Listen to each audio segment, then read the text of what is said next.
संविधान बनाया है। शुरुआत में लिखा और कहा हम भारत के लोग, माने हम भी हैं उसमें, और भारत की जितनी भी आबादी है वे सारे लोग हैं, उनके लिए यह संविधान बनाया जा रहा है। और आज भी जितनी भी किताबें हैं, चाहे देवी देवताओं की हों, चाहे ऋषि मुनियों की हों, चाहे किसी कवि की लिखी हो, चाहे किसी साहित्यकार की लिखी हो, आप जानते हो सबका मतलब क्या है कि संविधान से सब लोग, सारी किताबें नीचे हैं। संविधान सर्वोपरि है। संविधान से बड़ी कोई किताब नहीं है, क्योंकि जितनी भी चीजें किसी ने भी लिख दिया है, आज सब संविधान से चल रही हैं। सन 1950 में, इसके पहले अंग्रेजों का शासन था, अंग्रेज इस देश को चलाया करते थे। मुगलों का शासन था, मुगल इस देश को चलाया करते थे। हम इतना होने के बावजूद भी आप लोग शांत रहिए, ज्यादा नहीं बोलेंगे, हमारे पास ज्यादा बोलने को नहीं है। हमारे भाइयों ने सारी कथा और सारी रामायण आपको सुना दी है, और ये कोई पंडित जी की कथा होती तो खैर आप लोग, मैं मानता कि अभी पंजीरी का इंतजार जरूर करोगे। ये कोई कथा तो है नहीं, पंजीरी मिलना नहीं है, अभी प्रसाद जो आया वही सब लोगों को मिलेगा।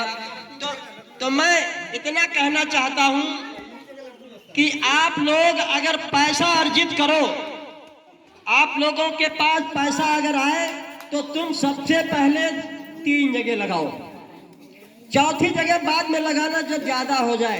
3 जगह कहां कहां लगाओ? एक तो पहला जो पैसा का कारण है, अपने बच्चों को पढ़ाओ लिखाओ, उन्हें शिक्षित बनाओ। पहली जगह तुमने लगाया, व्यर्थ नहीं जाएगा।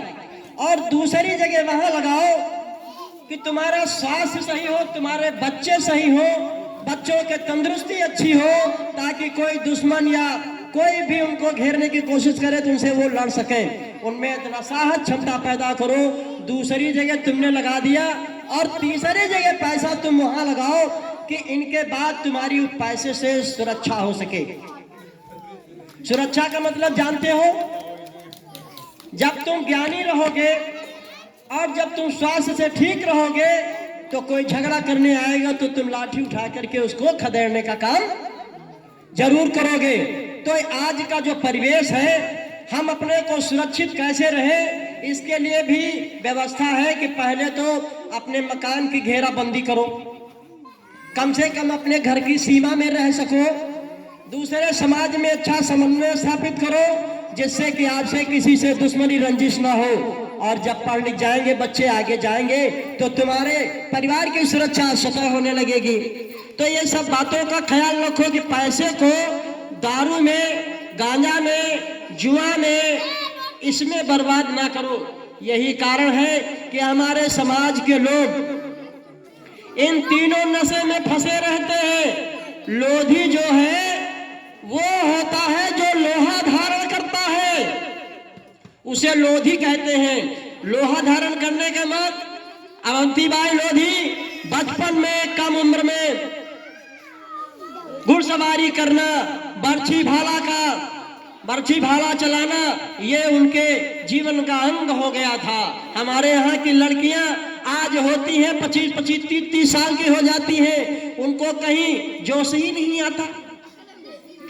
ये जो इस तरह के बच्चे दिख रहे हैं, घर में पैसा होते हुए भी दारू में पैसा, शाम को एक ढक्कन, एक बोतल खोली जाती है, घर के लोग पीते हैं। अगर वही पैसा इन बच्चों पे लगा दो, बढ़िया सेब लाओ, संतरा लाओ, इन्हें घी खिलाओ, इन्हें स्वस्थ बनाओ, तो ये इस तरह से जो ऐसे सुखैले सुखैले बच्चे दिखाई देते हैं गल बैठे, ये गल बैठे नहीं रहेंगे। ये सब बढ़िया, जैसे तुम फोटो में देखते हो, कहे ये दुर्गा है, ये लक्ष्मी है, ये सरस्वती है, तुम्हारी लड़कियां भी घर में लक्ष्मी, सरस्वती और दुर्गा की तरह दिखेंगी और उसी तरह के कारनामे करेंगी। ये मत सोचो कि हम ये पैसा लगा देंगे ये व्यर्थ हो जाएगा। तो ये सब काम करने की जरूरत है।